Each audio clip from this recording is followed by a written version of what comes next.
The first thing then in the normal order of service, which is, of course, the common service, Divine Service 3, these rubrics can be adapted more or less to the other orders, but this is the main order, the common order that everyone in the Missouri Synod knows or should know, and all the pastors really should know by heart.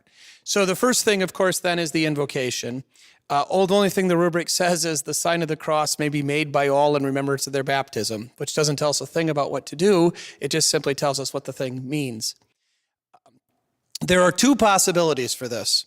The dominant rubric in the Western Church is for the pastor to face the altar during the invocation and to make the sign of the cross over himself. In other words, invoking God in the name of the Father and of the Son and the Holy Spirit is the pastor's kind of private prayer, and he's preparing himself for the worship service.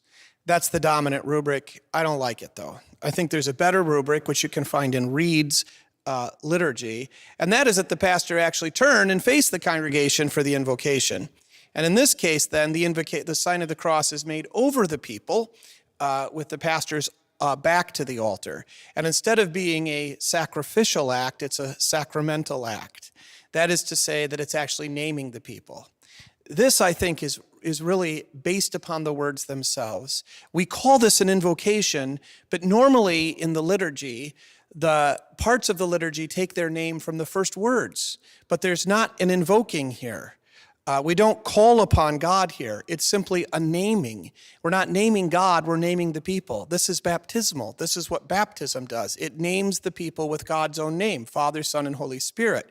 And in this way, then, the service doesn't begin by calling God down upon us, but rather it begins by naming the people with the baptismal name that is theirs by right, which they have already received. So also, by doing it this way, what we call the invocation, the beginning of the service, is tied to the absolution and also to the benediction at the end. So there's not a lot of historical precedent for doing it this way, but I think it makes the most sense, it's the most consistent, and it's the truest to the actual words of the liturgy, rather than having this invocation language.